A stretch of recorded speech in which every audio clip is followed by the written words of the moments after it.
Dear students, good morning all of you. आप सभी का सर्वोदय पब्लिक स्कूल की ऑनलाइन क्लासेज में स्वागत है। प्यारे बच्चों, अपन पढ़ रहे थे फर्स्ट यूनिट में राजनीति विज्ञान की जो प्रमुख अवधारणाएं हैं उनके बारे में। और इस यूनिट के अंदर अपन ने पिछली कक्षा में जो पढ़ रहे थे वो पढ़ रहे थे समानता के संबंध में। और समानता के संबंध में अपन ने जो पढ़ा था वो पढ़ा था समानता का अर्थ, यानी कि इक्वलिटी है क्या, उसकी डेफिनेशन क्या है, किस प्रकार से है उनके संबंध में। और उसके बाद में अपन ने जो देखा था वो देखा था समानता के जो विविध प्रकार हैं उनके संबंध में। और समानता के विविध प्रकारों में अपन ने देखा था जैसे प्राकृतिक स्वतंत्रता समानता है, राजनीतिक समानता है, आर्थिक समानता है, सांस्कृतिक समानता है, अवसर की समानता है, शिक्षा की समानता है, कानूनी समानता है आदि के बारे में अपन ने देखा था। और इस संबंध में आपको मैंने बताया भी था कि सीधा भी क्वेश्चन पूछा जा सकता है, समानता से आप क्या समझते हैं, समानता के विविध रूपों की व्याख्या कीजिए। तो ये बड़ा क्वेश्चन भी आ सकता है या बीच से भी पूछा जा सकता है। सांस्कृतिक समानता से आप क्या समझते हैं, राजनीतिक समानता से आप क्या समझते हैं, अवसर की समानता से आप क्या समझते हैं, इनके बारे में अपन डिटेल से पिछली कक्षा में पढ़ चुके हैं।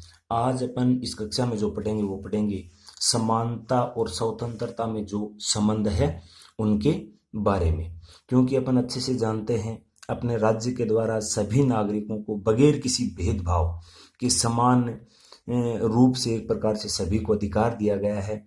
और इसके चलते अपन अच्छे से जानते हैं सभी को अधिकार दिया गया है तो स्वतंत्रता भी है और समानता भी है। इस आधार पर अपन कह सकते हैं कि समानता और स्वतंत्रता में पारस्परिक जो संबंध है वो बहुत ही अच्छा है और इसके बारे में अपने को समझना भी अति आवश्यक है।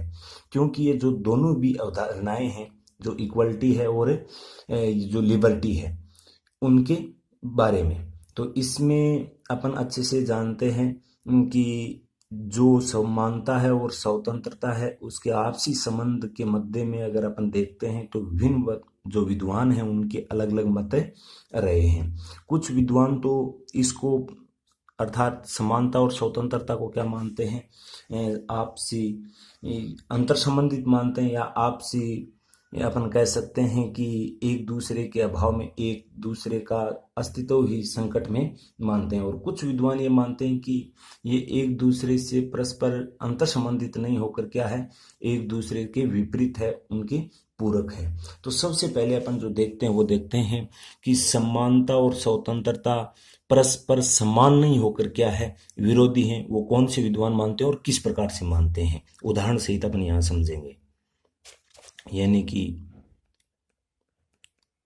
समानता एवं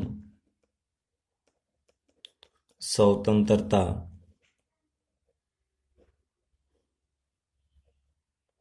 परस्पर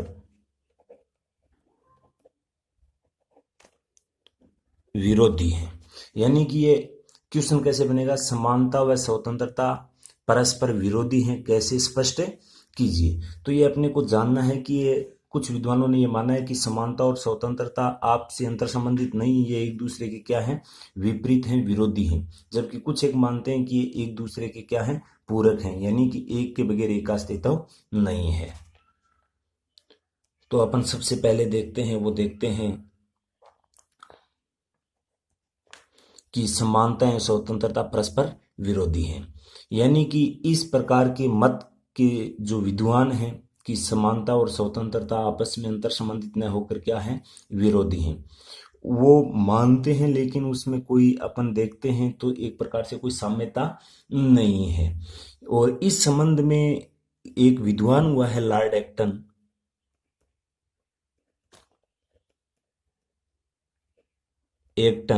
लॉर्ड एक्टन के अनुसार अगर अपन इसको देखते हैं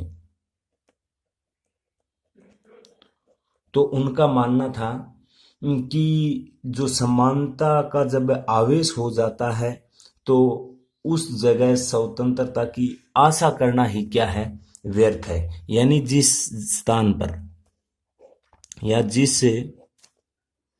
स्थान कह सकते हैं या जिस जगह कह सकते हैं, जो भी आपको उचित लगे वो लिख सकते हैं, जिस जगह पर समानता की बात आती है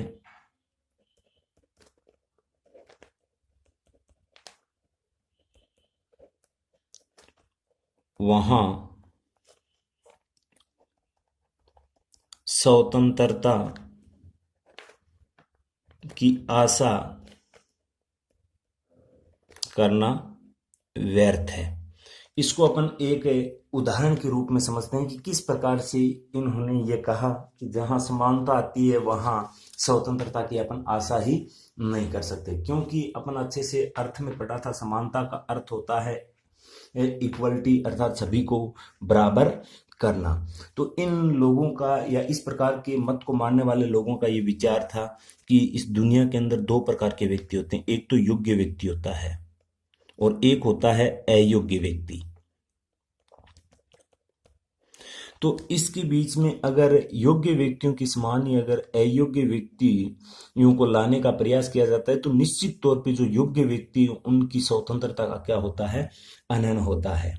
तो इस संबंध में ये बात कही गई थी और अपन अच्छे से ये भी जानते भी हैं कि जो व्यक्ति योग्य होता है उसकी योग्यता के अनुसार उसको मिलना चाहिए। और इसके साथ ही इन लोगों का ये भी मानना था कि प्रकृति ने सभी को क्या नहीं बनाया है, समान नहीं बनाया। तो मनुष्य सभी को समान कैसे बना सकता है? अगर समान बनाता है तो निश्चित तौर पे वो कहीं ना कहीं जो योग्य व्यक्ति होते हैं उनकी स्वतंत्रता का क्या करता है, हनन करता है। तो ये मत इस प्रकार से अपना स्पष्ट होता है।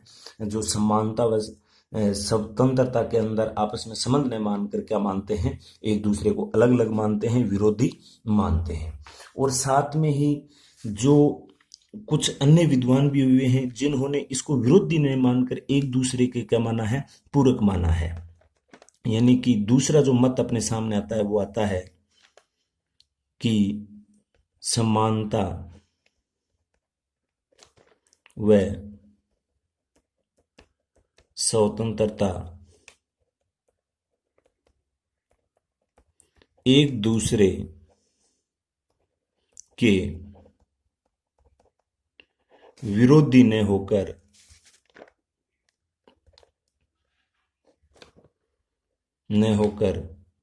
एक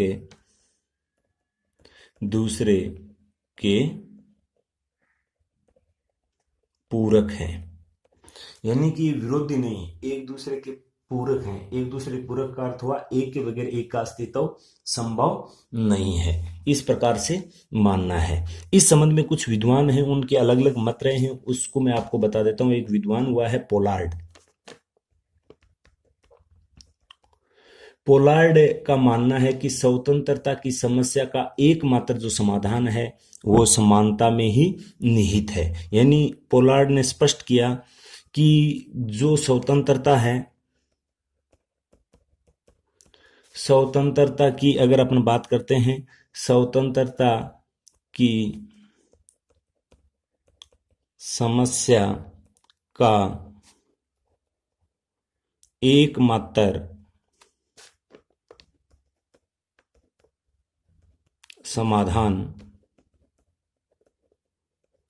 समानता ही है। यानी कि स्वतंत्रता तभी अपने को मिल सकती है जब अपने समाज के अंदर क्या हो, इक्वलिटी हो, समानता हो। ये तभी संभव हो सकता है जब अपने समाज के अंदर समानता होगी, जब अपने को क्या मिल सकती है, समानता। ये किसका मानना था, पोलार्ड का, जो इसको स्वतंत्रता और समानता को एक दूसरे के विरोधी नहीं मानकर क्या मानता है, पूरक मानता है। और एक अन्य विद्वान हुआ है रूसो, जिसके संबंध में भी अपन पढ़ चुके हैं। रूसो के अनुसार अगर अपन देखते हैं तो रूसो का मानना है कि समानता के बिना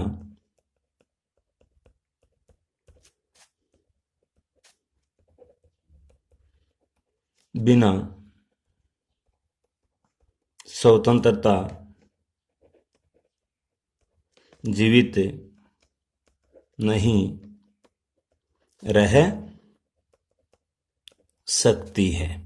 यह आपको ध्यान में रखना है कि समानता के बिना स्वतंत्रता जीवित नहीं रह सकती। यह मानना था रूसो के। तो इन दो कथनों से यह स्पष्ट हो रहा है कि ये समानता और स्वतंत्रता है, अर्थात जो लिबर्टी और इक्वलिटी है, ये दोनों एक दूसरे के विरोधी न होकर क्या है, पूरक हैं। तो पूरक किस प्रकार से इसको अपन समझेंगे उदाहरण के माध्यम से। उससे पहले मैं आपको एक बात बता देता हूं, क्योंकि व्यक्ति है उसके विकास के लिए दोनों ही आवश्यक है, समानता भी आवश्यक है और स्वतंत्रता भी आवश्यक है। क्योंकि अगर इसमें एक का भी अभाव हो जाता है तो व्यक्ति का विकास संभव नहीं है। और साथ ही यह भी अपन आवश्यक है कि दोनों ही जो ये अवधारणाएं हैं इक्वलिटी और लिबर्टी की, ये अपनी मर्यादा में रहनी चाहिए। और इस संबंध में अपन देखते हैं तो महात्मा गांधी ने अपने विचार दिए थे, उसके अंदर यह स्पष्ट किया था कि स्वतंत्रता का अर्थ नियंत्रण का अभाव नहीं है, कि स्वतंत्रता का अर्थ यह हो गया कि व्यक्ति अपनी इच्छा के अनुसार कुछ भी करे, नहीं, वो दूसरे के कार्य क्षेत्र में हस्तक्षेप नहीं करना चाहिए और उसका स्वयं का विकास है वो अवरुद्ध नहीं होना चाहिए। तो इस संबंध में उन्होंने कहा था कि स्वतंत्रता का अर्थ नियंत्रण का अभाव नहीं है, अपितु व्यक्तित्व के विकास की अवस्थाओं की क्या है, प्राप्ति है। यानी कि नियंत्रणहीन होने पर स्वतंत्रता स्वच्छंदता है, अर्थात मनमर्जी है, और जो उसकी जो अवस्थाएं हैं उनकी प्राप्ति वो नहीं कर सकता है। तो बंधन मुक्त स्वतंत्रता का महात्मा गांधी ने अपन कह सकते हैं कि एक प्रकार से विरोध किया था, उसको निरर्थक बताया था कि व्यक्ति के ऊपर बंधन भी होने चाहिए और साथ में स्वतंत्रता भी होनी चाहिए। क्योंकि स्वतंत्रता के अर्थ में अपन ने पढ़ा था कि व्यक्ति को बिल्कुल स्वतंत्र भी रखना चाहिए ताकि वो अपना विकास कर सके, और उस पर कुछ युक्त युक्त बंधन भी होने चाहिए ताकि वो दूसरे के कार्य क्षेत्र में किसी भी प्रकार का कोई हस्तक्षेप ना करे। क्योंकि इस संबंध में अगर अपन उदाहरण से देखते हैं तो बेहतरीन समझ में आ जाएगा। जैसे अपन बात कर लेते हैं राजनीतिक समानता या स्वतंत्रता की। राजनीतिक स्वतंत्रता की, यह राजनीतिक स्वतंत्रता है, जहां राजनीतिक समानता है वहीं स्वतंत्रता काम में आ सकती है। क्योंकि जो पहले से प्रतिष्ठित लोग हैं, जो राजनीति में अग्रणी लोग हैं, उस जगह पर अगर सभी को राजनीतिक क्षेत्र में समान अधिकार नहीं दिए जाएंगे, अधिकार नहीं दिए जाएंगे, तो सत्ता में बैठे लोग हैं वो एक प्रकार से अपन कह सकते हैं निर्बल लोगों पर अत्याचार करेंगे, उसको सत्ता में आने से क्या करेंगे, रोक सकते हैं। तो वहां पर सभी को समान अधिकार होने आवश्यक है राजनीतिक क्षेत्र में। जैसे वयस्क मताधिकार की बात आती है, चुनाव में भागीदारी सुनिश्चित करने की बात आती है, चुनाव लड़ने की बात आती है, तो उस जगह पर समानता की बात आती है। अगर सभी लोग समान होंगे तो सभी को राजनीतिक स्वतंत्रता मिलेगी, क्योंकि सभी लोग राजनीतिक क्षेत्र में अपना भाग्य आजमा सकते हैं। तो इस संबंध में अपन कह सकते हैं जहां समानता है वहीं पे क्या है, स्वतंत्रता, और जहां स्वतंत्रता है वहीं क्या है, समानता है। क्योंकि अगर व्यक्तियों को ये राजनीतिक क्षेत्र में अधिकार नहीं दिए जाएंगे, अर्थात सभी को सम्मान नहीं बनाया जाएगा, तो वहां स्वतंत्रता नहीं बनी रह सकती। और व्यक्ति को अगर इस प्रकार से सभी व्यक्तियों को, चाहे निर्बल हो चाहे अमीर हो गरीब हो, राजनीतिक क्षेत्र में अगर स्वतंत्रता स्थापित नहीं की जाएगी तो वहां उस क्षेत्र के अंदर समानता भी स्थापित नहीं की जा सकती। इस आधार पर अपन कह सकते हैं कि ये जो दोनों कथन है समानता का और स्वतंत्रता का, जो परस्पर मानने वाले विद्वान हैं वो बिल्कुल युक्तियुक्त हैं। क्योंकि स्वतंत्रता का अर्थ केवल ये नहीं है कि व्यक्ति को बिल्कुल स्वतंत्र छोड़ दिया जाए, उस पर कुछ युक्तियुक्त बंधन भी होना चाहिए ताकि दूसरे व्यक्तियों के अधिकार क्षेत्र में वो किसी भी प्रकार की कोई बाधा नहीं डाले। तो इस प्रकार से अपन कह सकते हैं कि जो समानता और स्वतंत्रता है वो एक दूसरे के विरोधी न होकर क्या है, एक दूसरे के पूरक है। तो इस संबंध में अपनी पुस्तक में भी दिया हुआ है कि राजनीतिक समानता के बिना स्वतंत्रता अर्थहीन हो जाएगी। बिल्कुल अपन ने पहले राजनीतिक समानता और स्वतंत्रता के अर्थ में इस संबंध में पढ़ा था। और राजनीति जो नागरिक हैं उसके अंदर अपन देखते हैं तो एक बड़ा समूह शासन की भागीदारी से वंचित रह जाता है अगर सबको राजनीतिक स्वतंत्रता नहीं दी जाएगी तो। और ये नागरिक समानता के अभाव में स्वतंत्रता का उपभोग करने के अवसर भी नहीं मिलेंगे। क्योंकि नागरिक समानता के बारे में अपन ने पढ़ा था कि किसी देश के एक नागरिक होने के नाते उस देश के नागरिक होने के नाते उस देश में मिलने वाले समस्त अधिकार प्रत्येक व्यक्ति को मिलने चाहिए, अर्थात नागरिक समानता स्थापित की जानी चाहिए। तभी एक प्रकार से अपन कह सकते हैं कि जहां समानता है वहीं किसकी स्थापना की जा सकती है, स्वतंत्रता की, और जहां स्वतंत्रता है वहां किसकी की जा सकती है, समानता की। और इसी क्षेत्र में अगर अपन आगे बात करते हैं सामाजिक समानता के संबंध में, तो सामाजिक समानता के अभाव में स्वतंत्रता कुछ लोगों का विशेषाधिकार बनकर रह जाती है। और साथ में अगर अपन बात करते हैं आर्थिक समानता की, तो आर्थिक समानता अगर स्थापित नहीं होगी तो पूंजी का क्या होगा, केंद्रीकरण होगा। और एक प्रकार से अपन कह सकते हैं पूंजीपतियों का जो वर्चस्व है वो बढ़ेगा, संपूर्ण सत्ता का संचालन और सब किसके हाथ में चला जाएगा, पूंजीपतियों के। तो इस प्रकार से सभी को अगर आर्थिक रूप से समान बनाया जाए तब भी अपन कह सकते हैं एक प्रकार से सभी को क्या मिल रही है, स्वतंत्रता मिल रही है। इस संबंध में एक विद्वान हुए हैं हर्बर्ट डीन, उनका ये मानना था कि दोनों में किस प्रकार से संबंध है कि स्वतंत्रता में समानता निहित है और स्वतंत्रता तथा समानता में परस्पर द्वंद्व नहीं है, ये न ही एक दूसरे से पृथक हैं वरन ये एक दूसरे की दोनों की क्या है, आदर्श तथ्य हैं। यह मानना था हर्बर्ट का। तो इन विभिन्न कथनों के माध्यम से स्पष्ट होता है कि समानता और स्वतंत्रता है ये एक दूसरे के विरोधी न होकर क्या है, एक दूसरे के पूरक हैं। तो ये हुआ समानता के संबंध में और स्वतंत्रता के संबंध में जो आपसी संबंध हैं उनके बारे में।